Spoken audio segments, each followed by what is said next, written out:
शुक्रिया।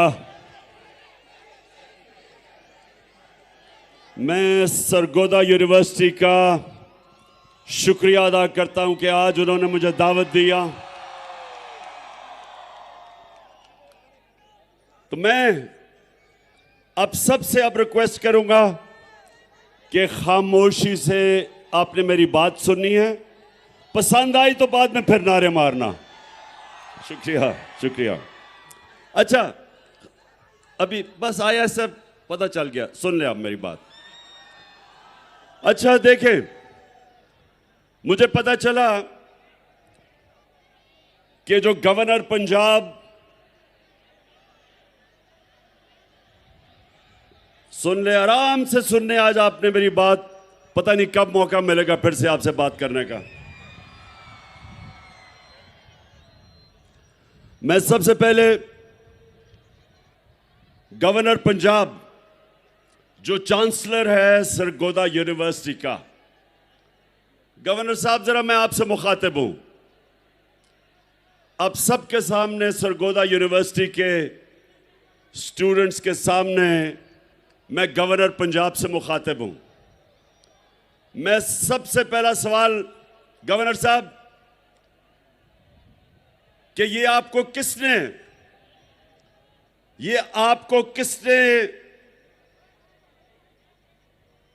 इजाजत दी है कि आप पॉलिटिकल लीडर्स को यूनिवर्सिटी के स्टूडेंट्स के सामने उनको एड्रेस करने से रोके?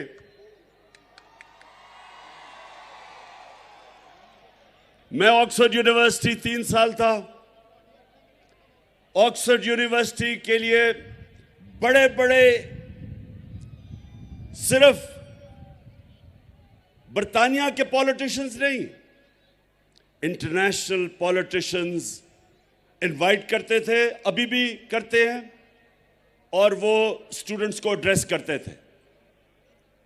मुझे, जब से मैंने यूनिवर्सिटी छोड़ी, 3 दफा ऑक्सफोर्ड यूनिवर्सिटी ने मुझे इनवाइट किया है, बल्कि अभी फिर इनवाइट किया है कि मैं यूनिवर्सिटी के सामने आके एड्रेस करूं। तो मैं ये इस गवर्नर से पूछता हूं कि ये यूनिवर्सिटीज नर्सरीज होती हैं फ्यूचर लीडर्स के लिए। जो मुल्क के लीडर्स होते हैं वो आप जैसे नौजवान जो यूनिवर्सिटी एजुकेशन लेते हैं, आप फ्यूचर लीडर्स होते हैं। तो अगर आपके सामने पॉलिटिकल लीडर्स ना आके एड्रेस करें तो आपकी पॉलिटिकल तरबियत कैसे होगी? कैसे आपको पता चलेगा? आप अपना नजरिया कैसे बनाएंगे? कैसे आपको पता चलेगा कि लीडरशिप क्या होती है? क्योंकि आपने इंशाअल्लाह इस मुल्क के फ्यूचर लीडरशिप मेरे सामने बैठी हुई है। सो गवर्नर, खुदा के वास्ते इन चोरों की बातें ना सुनो जो ऊपर बैठे हुए हैं। इमरान खान को यह कौम 50 साल से जानती है, और मैं अपने फ्यूचर लीडर्स के सामने अगर आके बात करूंगा तो मुल्क की बेहतरी की बात करूंगा, इनकी बेहतरी की, इनकी तरबियत की बात करूंगा। और आपकी, एक तो ये, जब भी ये सारा जो चोरों का टोला ऊपर आके बैठ गया है, जब ये मेरा नाम सुनते हैं तो इनकी कांपें टांगनी शुरू हो जाती है। और ये गवर्नर की भी कांपें टांगी कि उसने वाइस चांसलर को कहा कि जनाब इमरान खान को ना बुलाओ। सबको बुलाना चाहिए। मैं चाहता हूं कि कांपे टांगने वाला बिलावल भी आपके सामने खड़ा हो। ये और बात है कि वो आधी उर्दू आधी अंग्रेजी, और वो कह कुछ रहा होगा, मतलब कुछ और समझ आ जाएगी आपको। वो कई दफा उसको यही नहीं पता चलता कि वो करता है या करती है। और दूसरी तरफ अगर शहबाज शरीफ आया तो मैं आपको यकीन दिलाता हूं कि वो आपसे पैसे मांगने शुरू कर देगा।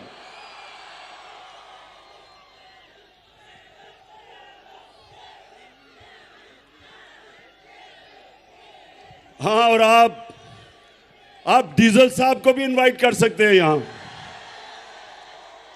सबको आना चाहिए। डीजल, बस सुन लो ना, मैं ये कह रहा हूं कि यूनिवर्सिटीज के अंदर सारे पॉलिटिकल लीडर्स को आके मौका मिलना चाहिए, अपना मौकफ रखें, क्योंकि आपकी ट्रेनिंग हो रही है। और इसलिए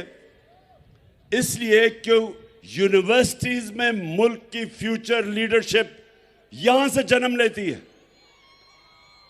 और दूसरी चीज, अच्छा जरा आपने देखें, आराम से आज आपने मेरी बात सुननी है, क्योंकि मुझे आपका जज्बा और जुनून मैं नोटिस कर रहा हूं, माशाल्लाह उबल रहा है। अच्छा, अब सुनना है, देखें, सरगोदा यूनिवर्सिटी के स्टूडेंट्स बहुत बड़ा फिलोसोफर एरिस्टोटल ने आज से 2500 साल पहले एक बात कही थी। गौर से जरा मेरी बात सुने, वो क्या कही थी। उसने कहा था कि अगर एक माशरे में नाइंसाफी हो, जुल्म हो, तो सारे माशरे के शहरी राय हक के लिए खड़े होंगे, इंसाफ के लिए खड़े होंगे। और जब एक इंसान हक के लिए खड़ा होता है तो वो पैगंबरों का काम करता है। सारे अल्लाह के जो पैगंबर थे सब राय हक और इंसाफ के लिए खड़े हुए थे। हमारे नबी सल्लल्लाहु अलैहि वसल्लम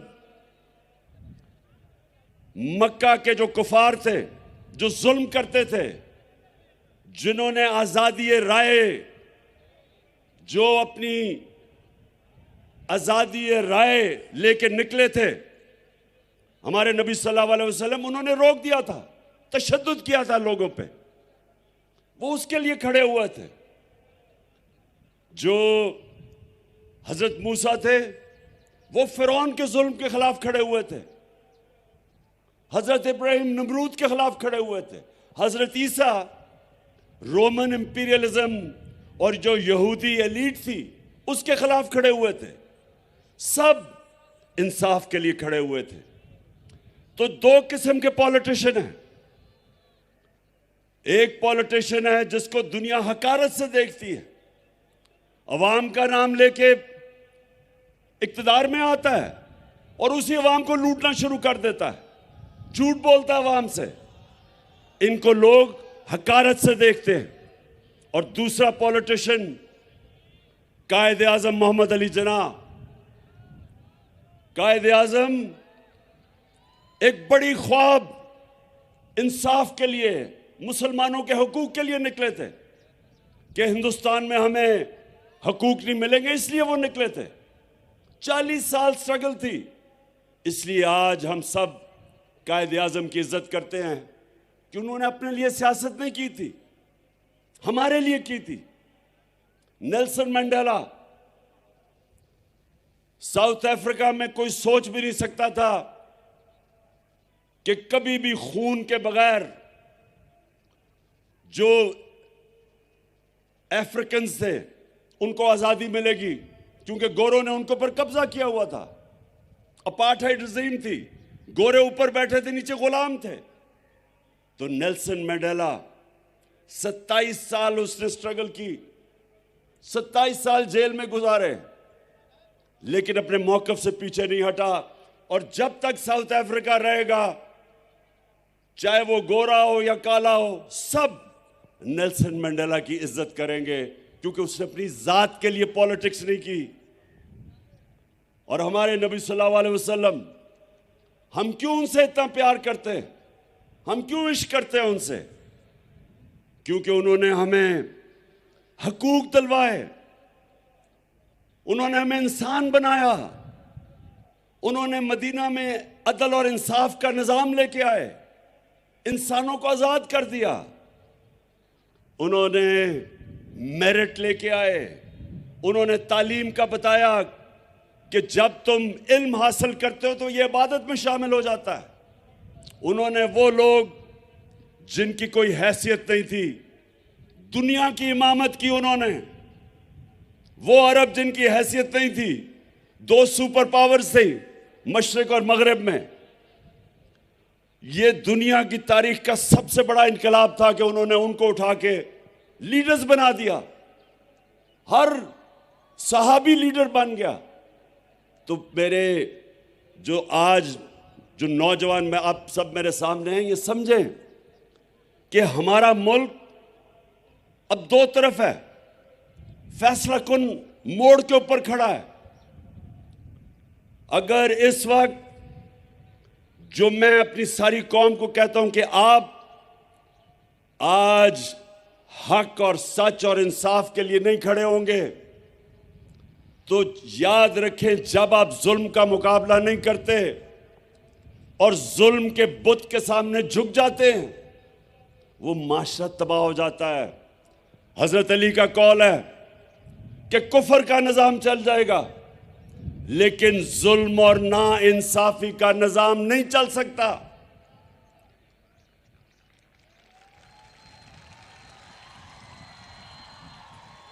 और जो मेरे दुनिया के सबसे अजीम लीडर,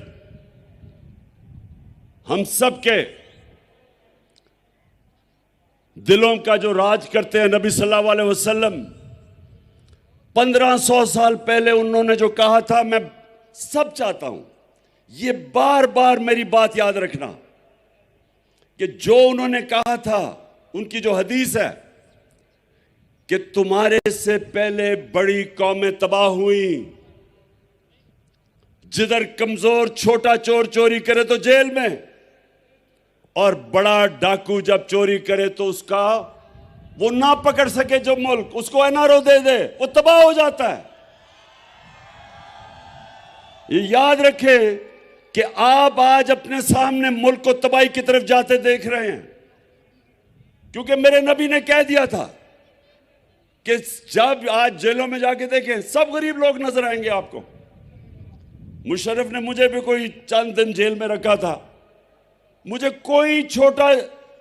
कोई बड़ा डाकू वहां जेल में नहीं नजर आया, सब छोटे गरीब लोग थे।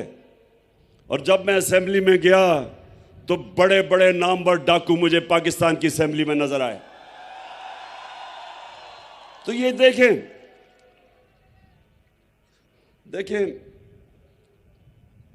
मैंने सारी दुनिया देखी, शायद ही किसी को अल्लाह ने इतना मौका दिया हो कि उसने मगरिब में भी टाइम गुजारा, उनका सिस्टम देखा।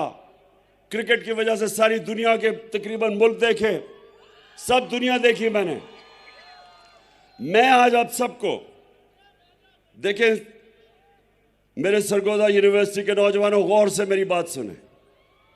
सारी दुनिया में जो मुल्क खुशहाल हैं, जितने भी मुल्क खुशहाल हैं, सारे मुल्क जो खुशहाल हैं, वहां इंसाफ का निजाम है, वहां रूल ऑफ लॉ है, वहां कानून की हुक्मरानी है। और जितने मुल्क गरीब हैं, वसाइल के बावजूद, नाइजीरिया तेल के जखीरे पे बैठा, सबसे ज्यादा तेल अफ्रीका के अंदर नाइजीरिया में है। साउथ अफ्रीका में वेनेजुएला, सबसे ज्यादा साउथ अमेरिका में जो तेल है वो वेनेजुएला में है। वेनेजुएला से बेचारे लोग नौकरियां ढूंढने के लिए मर मर के दूसरे मुल्कों में जाते हैं, गुर्बत है। नाइजीरिया गुर्बत की इंतहा है। क्या वजह है? स्विट्जरलैंड, कोई वसाइल ही नहीं है स्विट्जरलैंड में।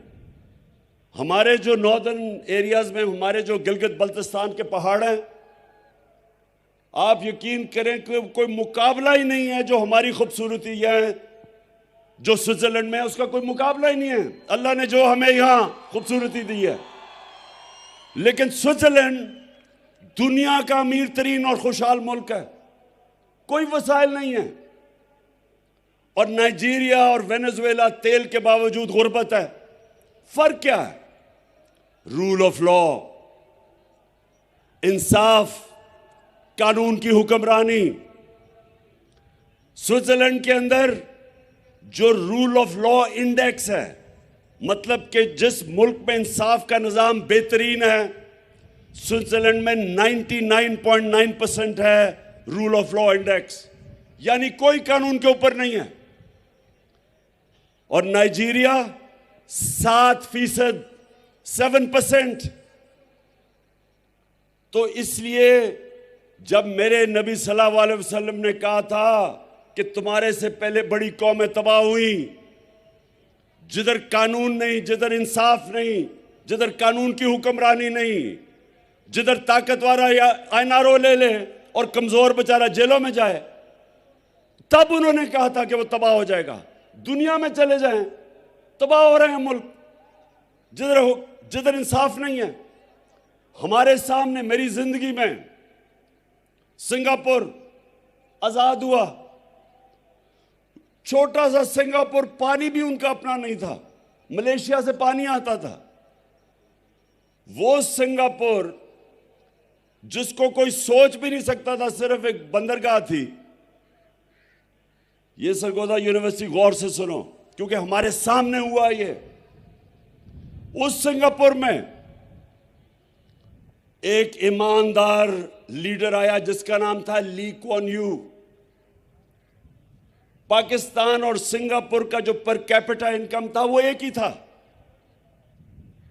हमारा तो $150 पर कैपिटा था या $200, एक ही था। उस सिंगापुर के अंदर एक लीडर ने कानून कायम किया। जब आप कानून की बालादस्ती करते हैं तो करप्शन खत्म हो जाती है। करप्शन तो ताकतवर की करप्शन तबाह करती है मुल्क को। तो जब उसने कानून कायम किया, ताकतवर को कानून के नीचे ले आया, करप्शन खत्म की। सिंगापुर आज हमारे साथ शुरू हुआ था 60 साल पहले, 50-55 साल पहले। हमारा आज 2000 होगा डॉलर पर कैपिटा, मुझे याद नहीं है। सिंगापुर का $60,000 पर कैपिटा है। औसत आमदनी सिंगापुर में $60,000 है। वो मुल्क हमारा सारे वसाइल के बावजूद, हमें अल्लाह ने 12 मौसम दिया, जरखेज जमीन दी है, सोने के रिजर्व्स हैं, कॉपर के रिजर्व्स हैं। हमें अल्लाह ने वो टूरिज्म, हर चीज दी है उसने। और हमें देखे कि हमारा वो भी शबाज शरीफ मांगने गया था, अमेरिका जी मुझे पैसे दे दो, मैं मजबूर हूं। वो वैसे अगर टेप है वो जरा चलाए, मैं जरा आपको जरा सुना दे बस। मैं इसलिए कह रहा हूं कि ये फर्क है। मैं सऊदी अरब से होके आया हूं, मैं यूएई के होके, अभी मैं तुर्की होके आया हूं।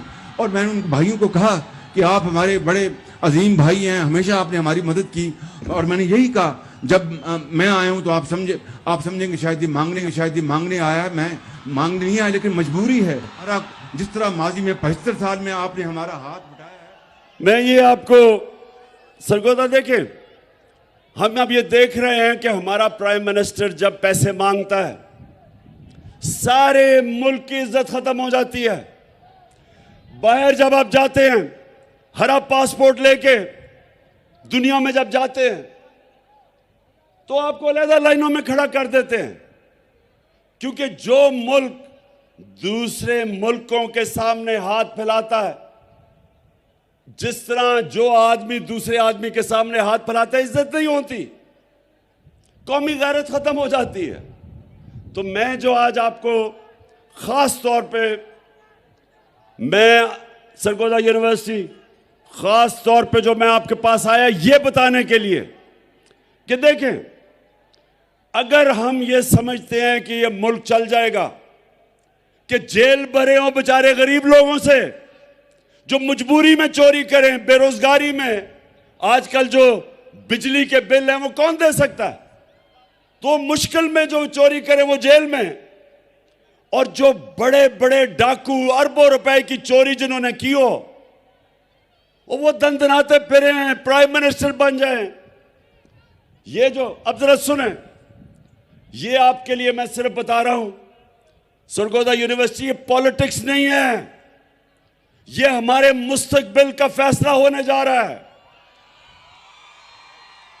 अगर एक मुल्क का प्राइम मिनिस्टर उसको बनाते हैं जो 16 अरब रुपए की, वो और उसका बेटा, उनको चोरी में अंडर ट्रायल होते हैं, इनको सजा होने वाली थी, 16 अरब रुपए की FIA का केस कि इन्होंने चपरासी, मकसूद चपरासी और इनके नाम पे 16 अरब रुपया लिया, 1600 करोड़ रुपया, उसको प्राइम मिनिस्टर बना दें। वो इसहाक डार जो रिटन, सुने जरा, इसने रिटन एफिडेविट दिया हुआ है सन 2000 में मैजिस्ट्रेट के सामने कि मैं शरीफ खानदान के पैसे चोरी करके लंदन भेजता था, मैं मनी लॉन्ड्रिंग करता था, कन्फेशनल स्टेटमेंट है इसकी। उसको फाइनेंस मिनिस्टर बना दे, यानी बिल्ले को बैठा दे दूध की हिफाजत करने के लिए। और आसिफ जरदारी, उसके ऊपर किताबें लिखी हुई हैं चोरी पे, उसके बाहर एक किताब है कैपिटलिज्म अकिलीज हील, वो किताब रेमंड बेकर ने लिखी हुई है कि कितनी चोरी इसने और नवाज शरीफ ने की। अखबारों में इनके आर्टिकल आए हुए हैं, बाहर की दुनिया में इसको 10% कहते थे। नैब इसको पकड़ नहीं रही, नैब इसके केसेस खत्म करती जा रही है। उधर अभी सिंध का गवर्नर बनाया है, वो जरा सिंध का गवर्नर देखे और मौला जट देखे, कोई फर्क नहीं आपको नजर आएगा उसमें से। यानी वो लोग जिनको जेलों में डालना था वो 60%, ये जो कैबिनेट बनाई है 60% कैबिनेट जमानत पे है, बेल पे है, चोरी के केसेस हैं इनके ऊपर। और जो जिसको बनाया हुआ है इंटीरियर मिनिस्टर राना सनाउल्लाह, इसका अपना नून लीग का वजीर आबिद शेर अली का बाप कहता है इसने 18 कत्ल किए हैं। तो उस मुल्क जिसके ऊपर इन तरह के चोरों को बैठा दो, तो ये सियासत नहीं है, अब ये जहाद है, इन चोरों के खिलाफ जहाद है। और ये नौजवानों ये याद रखें कि एरिस्टोटल ने तो कहा था 2500 साल पहले, लेकिन अल्लाह ने कुरान में हमें हुक्म दिया है, अल्लाह ने हमें हुक्म दिया है अमर बिल मारूफ व नही अनिल मुनकर, कि अच्छाई के साथ खड़े हो और बुराई के खिलाफ खड़े हो। हुक्म है अल्लाह का कि जब आप देखते हैं कि माशरे में बुराई है तो आप सबके ऊपर फर्ज है कि आप बुराई के खिलाफ खड़े हो और अच्छाई के साथ खड़े हो। अल्लाह ने आपको इजाजत नहीं दी न्यूट्रल होने की, या जब आप देखते हैं, ये सुन लें मेरी बात, कौमें माशी तबाही कभी पहले नहीं आती, पहले एक कौम इखलाकी तौर पे मरती है, फिर माशी तौर पे मरती है। मौलाना रूमी से किसी ने पूछा कि मौलाना साहब एक कौम कैसे मरती है? मौलाना रूमी ने कहा कि वो कौम जब अच्छे और बुरे के बीच में तमीज करनी खत्म करती है, मर जाती है। इखलाकी तौर पे जब कौम मरती है तब कौम खत्म होती है।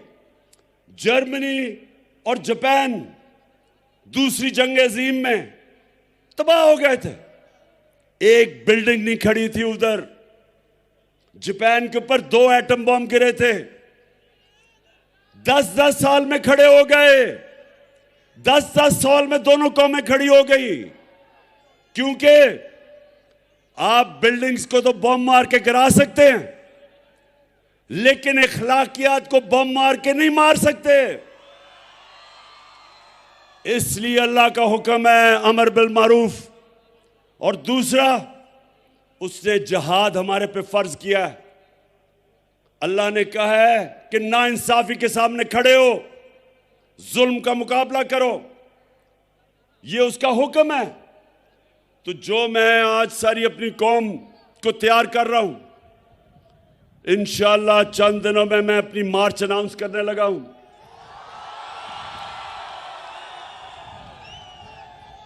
और ये सियासत नहीं है, ये मेरे मुल्क के लिए हकीकी आजादी की जहाद है। मैं कभी, सुन लो, ये मेरा जो ईमान है, मैं समझता हूं कि इन चोरों की गुलामी से बेहतर यह है कि मैं मर जाऊं। मैं जीना नहीं चाहता। इंसान को मर जाना चाहिए बजाय इन चोरों की गुलामी करे, क्योंकि वो मौत है जो चोर जब ऊपर बैठ जाए कौम मर जाती है। और कौम आज देख लें कि सारी जगह पैसे मांगते फिर रहे हैं। 6 महीने पहले जब ये आए हैं चोर, तो तब क्यों नहीं ये हालात थे? आज हर किस्म की मायशत भी नीचे, महंगाई उस्मानों पे, बेरोजगारी उस्मानों पे, हर किस्म की चोरी डकैती बढ़ती जा रही। क्यों? क्या हुआ है? कौन सी क़यामत आई 6 महीने में कि मुल्क के ये हालात हो गए? किसी मुल्क पे भी आप चोर ऊपर मुसल्लत कर दे, मुल्क तबाह हो जाएगा। आपको दुश्मनों की जरूरत नहीं है। और हम आज सारी कौम एक तरफ खड़ी हो गई है, और ये जो चोर है ये एक तरफ खड़े हो गए हैं।